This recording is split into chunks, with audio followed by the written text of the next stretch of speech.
Welcome, everyone. Today, we're diving into a brand new explainer. We are embarking on this really deep visual journey into the architecture of absolute suspense. We're going to look at a remarkably potent piece of source material. It's literally a masterclass in capturing human curiosity using just a handful of words. We're breaking down a text that doesn't just, ask for your attention, it absolutely demands it. It sets up this cinematic investigation into the unknown. We're going to see exactly how language can basically be weaponized to pull us right into the shadows of the unexplained. So, lock in, keep your eyes on the screen, and let's unravel this whole thing together.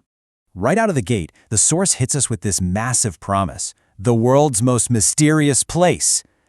Just think about the sheer, unimaginable scale of a statement like that for a second.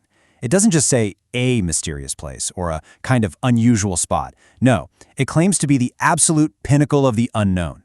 And the moment you read that quote, your brain is instantly flooded with questions. Where is it? What on earth happened there? Why is it kept hidden? The author is using this immense dramatic hyperbole to just instantly hook you.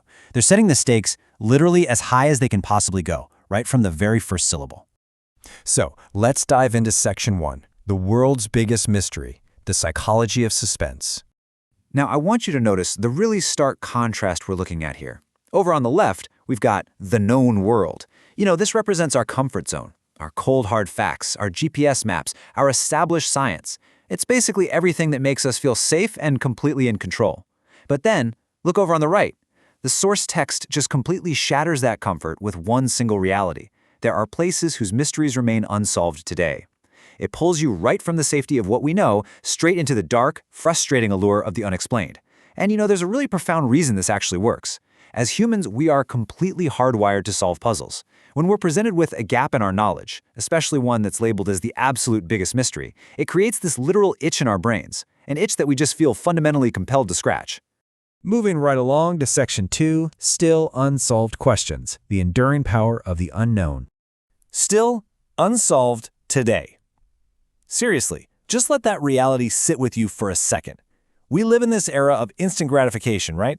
Any answer you want is literally just a quick search away. Yet, this text forces you to face the deeply unsettling fact that you cannot just look this up and find some neat, tidy conclusion.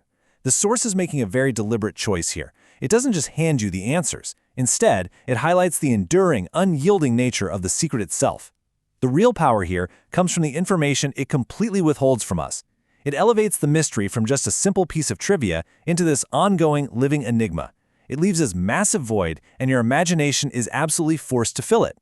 Which brings us to Section 3. Do you want Part 2? The ultimate cliffhanger. Okay, so just as you're really leaning in, just as your mind is spinning with all the wild possibilities of these unsolved places, the source material abruptly changes its entire strategy. It just cuts off. And then it hits you directly with this short, punchy question. Want Part 2? Notice how it doesn't ask politely. It demands a response from you. It takes all that suspense we just built up and essentially holds the answer hostage. So why is this so incredibly effective? Well, it all boils down to a super powerful psychological principle called the Zeigarnik effect. Basically, this is our brain's intense tendency to remember and obsess over uncompleted tasks or interrupted stories way more than completed ones. By abruptly cutting the narrative short right there, the author weaponizes the Zeigarnik effect. They make your brain physically crave resolution. If you want the truth, you have absolutely no choice but to engage. And we're just left with nothing but this, a single punctuation mark. This one simple symbol basically embodies our insatiable craving for the unknown. Think about it. The source text took us on a journey from the grandest claim in the world, deep into the shadows of the unexplained. And then finally, it just abandoned us right at the absolute edge of discovery. So I'm going to leave you to look at this question mark and ask yourself, why are we so captivated by the things we just cannot explain? And when faced with the absolute unknown, how far would you go to find the answer?